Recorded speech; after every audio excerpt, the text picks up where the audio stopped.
Busted my girlfriend holding hands with her best friend over dinner, and now I'm questioning my self-respect and our relationship. I've been with my girlfriend Jordan for a little over 2 years, we live together and we have 2 cats. Up until this weekend I genuinely thought everything was perfect in our relationship, which I know is what everyone says in these posts, but I really was thinking that I was going to ask her to marry me sometime in the next year. We don't ever get into arguments, Jordan is very sweet and easygoing and normally we just mesh well on everything. Honestly, if everything in our relationship hadn't been so good up until now I probably would have just broken up with her this weekend. But because things have truly been so perfect I'm not sure if maybe I'm jumping to the wrong conclusion about what to do because my feelings got hurt. The other person who's important in this story is Jordan's friend Mark. She's known Mark for their whole lives because they both grew up in the same small religious community. Jordan isn't part of that religion anymore. She decided to leave the church when she was I think 19 and moved to the state that we live in now. Mark still is in the religion and apparently takes it really seriously. I'm told he now works for the church back in Jordan's hometown. Also, as far as I know, Mark is the only person from the religious community that Jordan still talks to besides her parents, which I'm mentioning because I now think it could be a red flag. So on Saturday I met Mark for the first time because he was in our city and Jordan wanted us all to have dinner together. At this point I want to say, I will admit that when we were first dating and I found out that Jordan had a best friend who was a guy, I didn't really like it, especially because it seemed like they were on FaceTime with each other a lot. But since it was a childhood friend and they mostly didn't see each other in person, I just trusted Jordan that Mark was only a friend and didn't let it bother me, and eventually I got over it. So when we were going to dinner, I wasn't jealous or suspicious of Mark at all. If anything, I was somewhat excited to finally be meeting him since I've been hearing about him for 2 years. But then the way Jordan and Mark acted at dinner is what convinced me that there's something going on there other than just being best friends. I honestly don't even know how to describe it except to say that I've never seen 2 people act more obviously like they were in love with each other. They literally would not stop touching each other. They were constantly touching each other's arms and shoulders, and at some points they were actually even holding hands. They completely left me out of the conversation and were laughing about inside jokes, and every time they'd laugh they'd do this thing where they put their foreheads together, or that was when they'd be holding hands. And then also they were just looking at each other in a way that I didn't feel comfortable with at all. It was honestly even worse than the touching. It just wasn't how anyone would look at somebody they're supposedly just friends with. I'm 100% sure that every stranger looking at our table thought that Jordan and Mark were the couple and that I was her brother or something. I felt like a third wheel the whole time, and Jordan didn't even notice how awkward she was making it for me because she was way too focused on Mark and all the attention she was getting from him. And that's really not like Jordan at all. Usually she's a lot more considerate and would notice immediately if I wasn't having a good time or if she was accidentally being rude and excluding someone at the table. So it was genuinely really jarring to be sitting there with her and Mark and basically feeling like I didn't know my girlfriend at all. It was like he turned her into a completely different person who didn't even care that I was alive. So finally at one point when Jordan got up to go to the bathroom, I just said to Mark, "So are you into my girl or what's going on here?" Mark, "Nothing's going on at all. That ship sailed a long time ago." Me, "What does that mean? Did you guys date at some point?" Mark, "No, we never did. And then when she left the church, we both knew it meant that we were never going to. And we've accepted being in each other's lives as friends. There's nothing else going on at all." Me, "That makes it sound like the only reason you're not together is because she left the church." And all Mark did was shrug. Me, "Well, what if she came back to the church? Would you marry her?" Mark, "Oh, she's not going to do that. You might as well ask what would happen if a bicycle had 6 tires. And so then when Jordan came back to the table, Mark said to her, "Op wants to know if we'd be married if you weren't a godless heathen." Jordan, "Why, did you two call your mom while I was gone?" And then she and Mark both just laughed about it and changed the subject. So because of dinner and that conversation and everything else that I've written about in this post, I really feel like Jordan and Mark are in love with each other, and not just best friends like they say, and the only reason they aren't together is because they can't compromise about their religion. I think Jordan thinks that because she's okay with that decision, she expects me to be okay with being her second choice, and in the meantime she's actually secretly wanting to be with Mark. So that makes me think that I should probably obviously just have self-respect and break up with her, because I shouldn't be in a relationship with someone who would rather be with somebody else. But then the problem for me is that our relationship has been so perfect and Jordan has always treated me so well except for this one night. The only time she's ever acted like this was on the one occasion that Mark was around in person. Normally even when she's talking to him all the time she's never made me feel this way. So on the one hand I'm wondering if maybe it doesn't matter what Jordan's feelings are for Mark, as long as he isn't going to be around, it doesn't actually seem to affect our relationship. So maybe I just need to cool off and go back to trusting her that they are indeed only friends even if it seems to be true that they have complicated feelings for each other? Or should I just end things? Update 1. I talked to Jordan on Wednesday night. The TLDR update to the situation is that I didn't break up with her. After we talked about everything I feel like that would be too much of an overreaction for what's actually going on. I do still think I was right to be upset about what I saw happening at dinner on Saturday, and Jordan didn't disagree with me about that. But I think I did jump to the wrong conclusion that it meant that she secretly actually wanted to be with Mark more than she wants to be with me. Now that we've talked it out, I don't think there's a reason to end what's otherwise the best relationship I've ever had, and I'm glad that I didn't just immediately trust my instincts because there was more going on with the situation that I didn't really understand that Jordan has since told me, and now I do feel like she can be given some grace in this situation, assuming nothing like this ever happens again.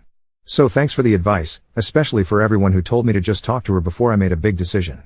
So when we talked, I decided to take the main piece of advice that I got from everyone and start by telling Jordan that my feelings were hurt by the way she treated me at dinner with Mark, and then see how the conversation went from there.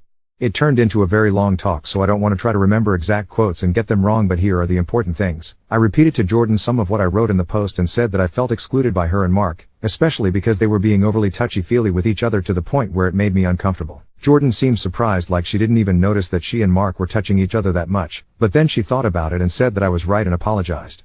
She said that Mark is always really touchy with everybody and not just her, I asked, and so she didn't even think about it, but that she wished I would have said something at the time because she didn't realize they were being that obnoxious. I said that was part of what bothered me, because I thought that normally she would have noticed something like that, but she was acting so different around Mark and not paying any attention to anything else, including how I was feeling, that it was honestly just made me question which one of us she cared about more, or if she cared about him as more than just a friend.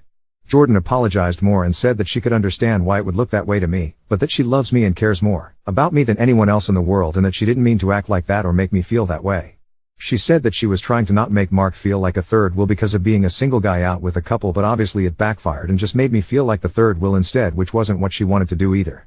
After that, Jordan explained a lot to me about her history with Mark, and basically as she explained it, she said that she fully admits she cares about him as more than just a normal friend, but she says that it's not in a romantic way.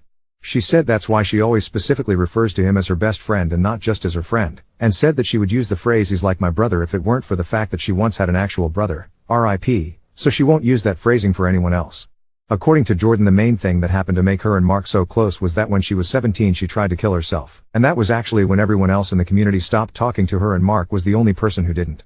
For the next couple of years until she moved, he was literally her only friend, and she said that he checked on her every single day to make sure she stayed alive, which is also when they got into the habit of talking on the phone so much. And also apparently during this time Mark's parents thought they were dating and made a big deal about how they shouldn't be, and that's why she made that remark during dinner. Apparently calling Jordan a godless heathen is something that Mark's mom said.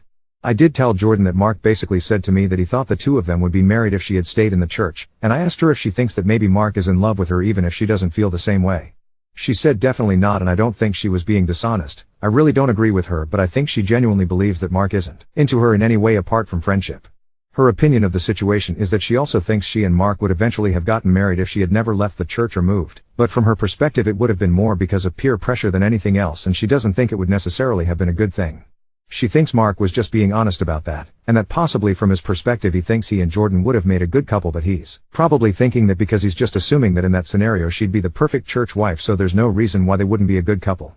But then the big thing that happened at the end of the conversation is that Jordan told me that Mark is coming back through our city on his way home from this trip, and so she was going to invite him to hang out with the two of us again. But she said that if I'm going to be uncomfortable with him around, then she won't ask him. A lot of people were saying that if she didn't offer to cut contact with him or to cut down on contact with him, it meant that she valued him over me. So the fact that she brought up on her own that she wouldn't invite him to dinner with us again because I didn't like it seemed like a really good sign to me.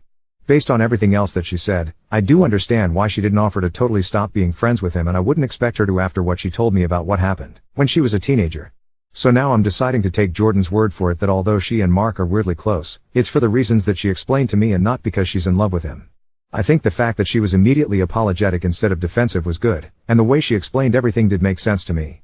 I don't necessarily trust Mark, but I do think I can trust Jordan. But I am going to watch and see if it seems like she's still talking to him as much as she used to, or if anything changes or sounds different. I'm not going to be controlling and tell her that she can't talk to him or that she has to talk to him less, but I want to see if me talking to her about all of this causes her to act any differently at all.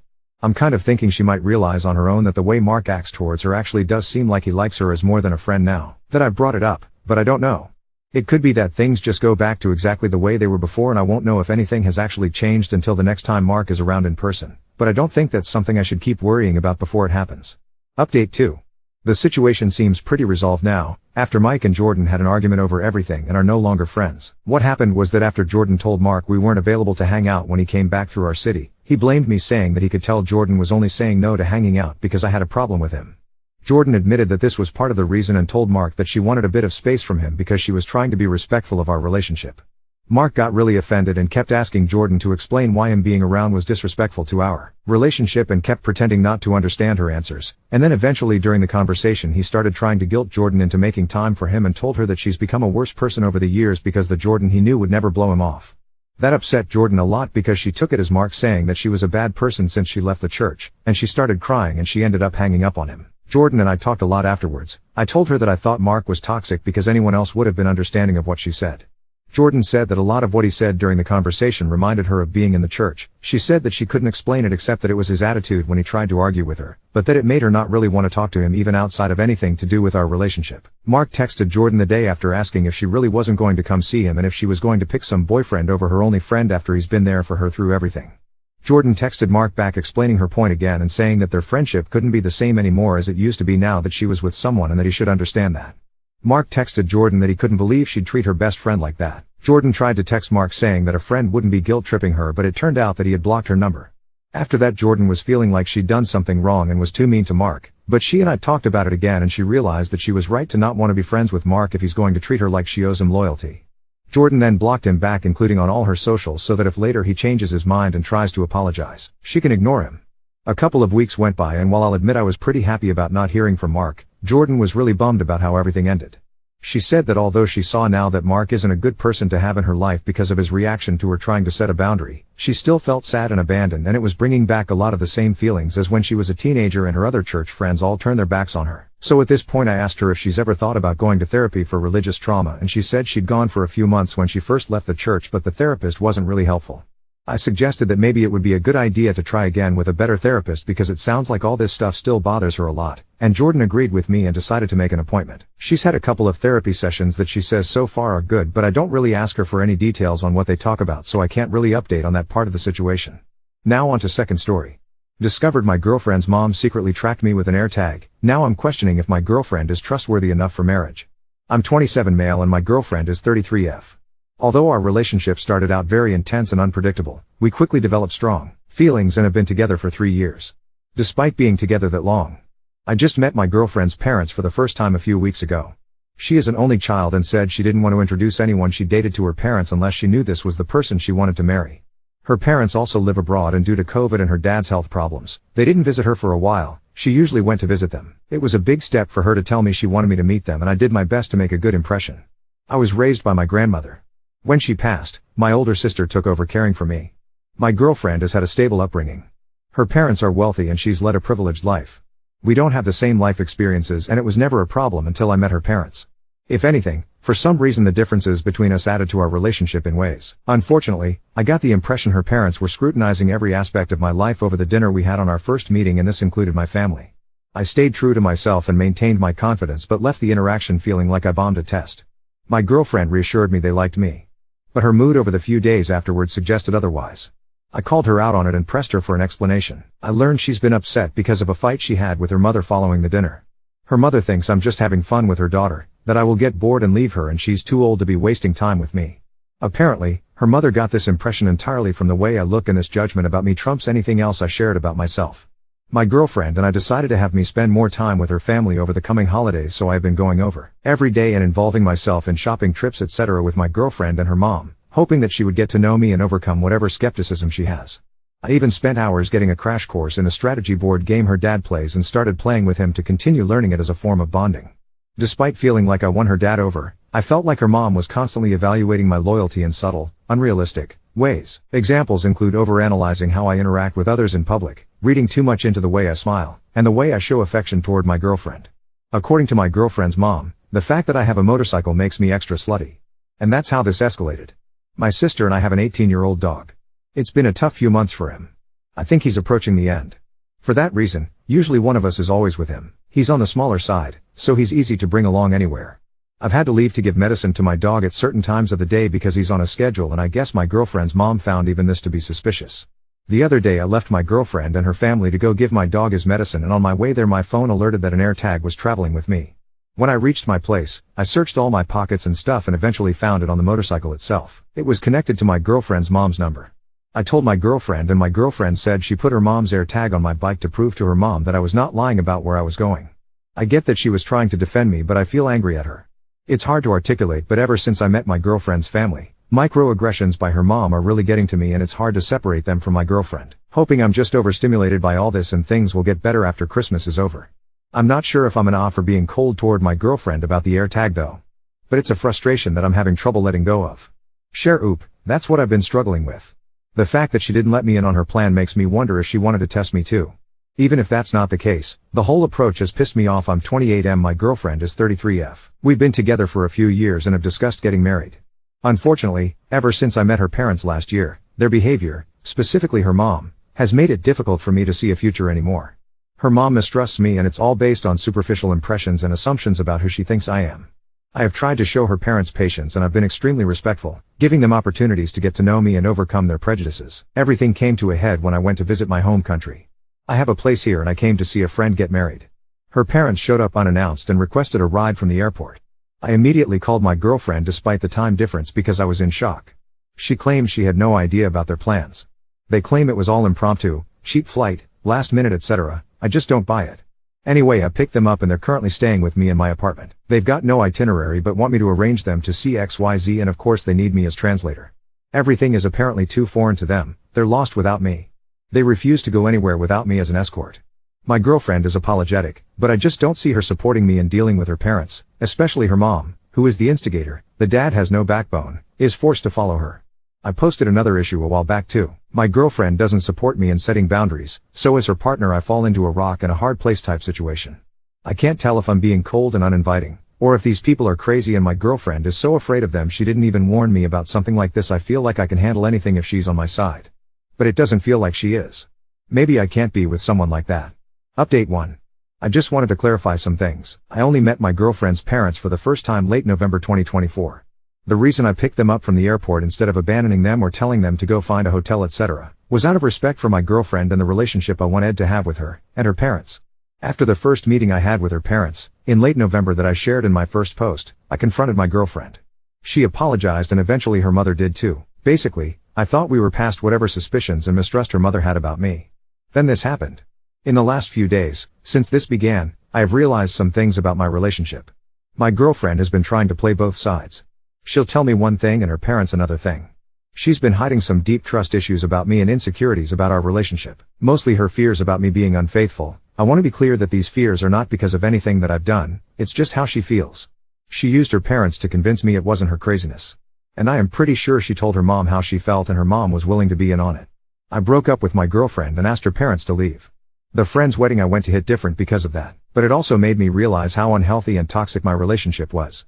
I haven't disclosed a lot, but I think I was in an abusive relationship. I am still struggling to accept that, and there is some shame creeping up that I don't understand. Why is it there? Anyway, thanks for all the messages. Sorry my writing skills aren't that great.